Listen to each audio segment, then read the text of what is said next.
The Bayway is the most traveled stretch of I-10 in South Alabama. Commuters know it can be the cause of headaches or accidents. And the first of our series, I Hate the Bayway, News 5's Chad Petri looks at what makes Bayway traffic unique. He joins us now live. Chad? Well, Roseanne, we're getting at that time of day when traffic really starts to build on the Bayway. It's getting busy out there. And one thing that you've got to be aware of, you've got to pay attention on the Bayway or you could get into an accident. Traffic could slow down suddenly almost for no reason. And given enough time, people that drive the Bayway definitely have individual stories about a bad experience on it. There are many ways to look at the Bayway. From the air, it looks small. From the street, it looks busy. From Daphne, it looks quiet. From underneath, it looks like it's full of hornets. From the causeway, it looks calm. And from the back bumper, it looks busy. No matter how you look at the Bayway, once you drive it for a while, you'll have a story about it. And a large piece of debris, I'm not even sure what it was quite large, just about ran my windshield and got me pretty good, and it was not good.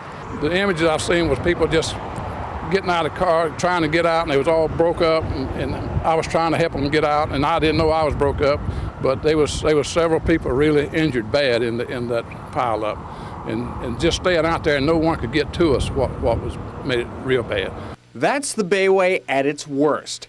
At its best, it can be an easy ride, but sometimes you could be part of an accident, or witness an accident, or simply be late for work because of backups. The entrance to the tunnels is both the east-west and the west side are where the problem exists. Last Thursday morning, it's a military truck that breaks down in the tunnel. With no room to pull vehicles aside in the tunnel, you automatically lose a lane of traffic. And that afternoon, more congestion. Use exits 24 and 25 to avoid delays. Traffic warnings on the radio are helpful, but if you're from out of town, they won't do much good once you get off I-10. On this particular afternoon, electronic signs warn me about slow traffic, but the cause of this bottleneck is a dead car stopped in the middle of a merge lane.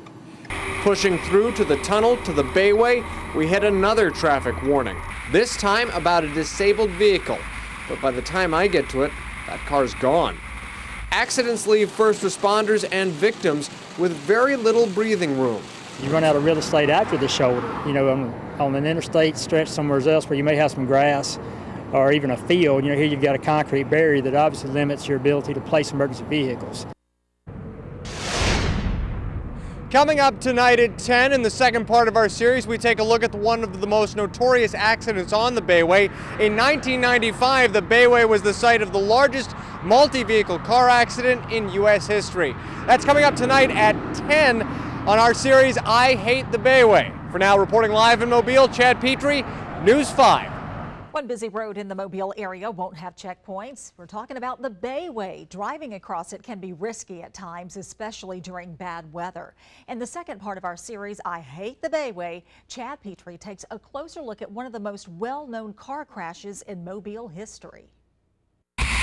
Whether traffic is zooming on the Bayway or the speed has slowed to zero, one sad fact remains. South Alabama's most traveled roadway is seriously outdated. You got trucks barreling through like that one just did. State troopers and Department of Transportation officials argue the Bayway is no more dangerous than any other South Alabama highway, although they didn't provide any statistics showing the Bayway's accident rate. Whatever the number, accidents along this narrow 8.5-mile stretch impact more drivers through delays and standstills. In the Wallace Tunnel, it can be a little bit of an uncomfortable experience, especially if you're claustrophobic, but once you're out of the tunnel, you've got to deal with a few other sets of issues on the Bayway itself. Bayway drives can vary from a safe trip home to not getting home at all. The Bayway has a history of horrific accidents. In 1995, it was the site of the largest multi-vehicle crash in U.S. history. Nearly 200 cars were damaged and one person died. It was a nightmare, and it still comes to mind every now and then. Clinton Wilson was there in 95, 17 years ago. Right in this area right here, where these trucks are piled up. It began with a foggy morning on the Bayway and ended with many people injured. This is video from that awful day when the injured were taken by bus from the Bayway to medical care. Smashed cars could be seen for miles. It was a long day for anyone unfortunate enough to be commuting. I was there from 7 o'clock to 11 o'clock before they got me off. And I had 2 fractured vertebrae in my neck, busted shoulder, and didn't know all of that till the fire department got there and started testing me out. The Bayway can be particularly unsafe in bad weather. Well, I think people make it that when they drive the way they drive in this fog and when it's stormy weather or rain, I think the people make it a death trap. I do drive the Bayway, but when it's foggy or rainy or bad weather, I go to Causeway so I can get off if I have to. Also, if the weather isn't bad enough, a sunny day can pose its own challenges. Drivers feel free to floor it on the Bayway because state troopers have little room to run radar. With people complaining about the speeds on the interstate, on the Bayway specifically, of course then you'll get the same complaints from different people that we're pulling people over on the Bayway, we're on the side of the highway, and it's unsafe. A lot of people around Mobile have Bayway stories, to be sure, and people that don't are the ones that choose not to drive on it at all. Chad Petri, News 5. In the next installment of our series, I Hate the Bayway, Chad Petri examines the rules of the narrow road when your car won't get you home. He joins us now live with more, Chad. Well, Roseanne, this is something that could really happen to just about anyone, even tonight driving home. If your car breaks down, you have to be careful. There are hundreds of cameras watching people as for accidents that might happen, but you've got to follow the rules of the road in order to stay safe. This is where we see Bayway accidents when they happen. Sometimes all operators can do is watch and pray things don't get any worse.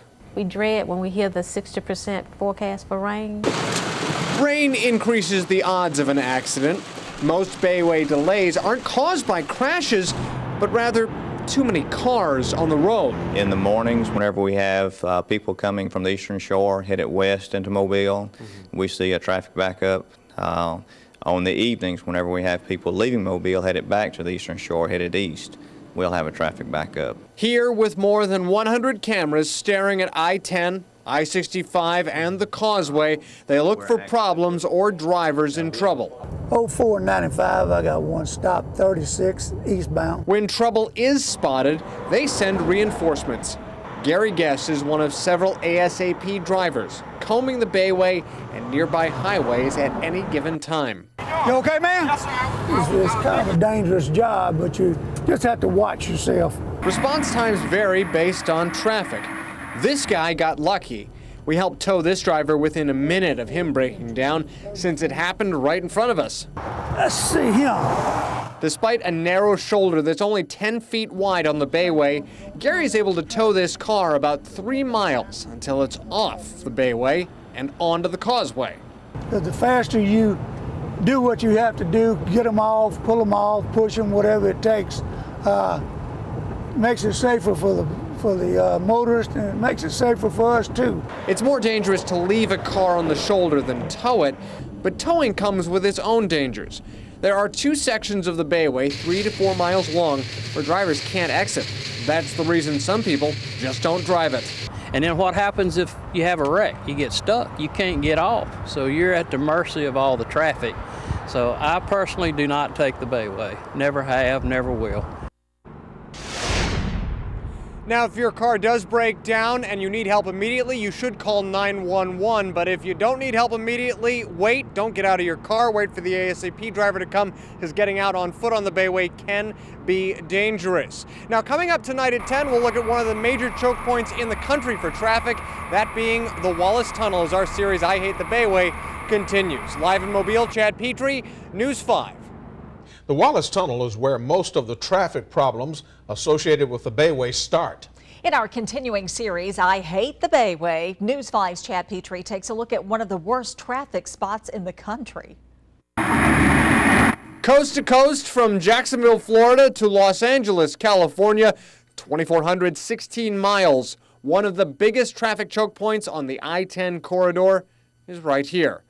The jams here can rival metro traffic in Phoenix and Houston. The biggest challenge is whenever we have a vehicle breakdown in the tunnel, we have an accident in the tunnel. That is just, it's a choke point. You don't have any emergency lane to get vehicles off the side of the road. On average, 67,000 drivers use the Wallace Tunnel daily, more than 23.5 million a year. It was designed for 20 million a year. I worry about trucks, and obviously I worry about incidences. Kevin Harrison is a traffic expert. He studied travel problems on South Alabama roadways and knows all the trouble spots on the Wallace Tunnel, including this sharp turn on the west end. There's no acceleration lane, hardly at all, for cars to accelerate to get into the tunnel. Standing at car level as vehicles zip by is terrifying. We're standing under the Mobile River, 5 stories underneath the traffic center. They see when traffic gets bad, and a lot of drivers try to avoid it. I avoid the Bayway during peak periods.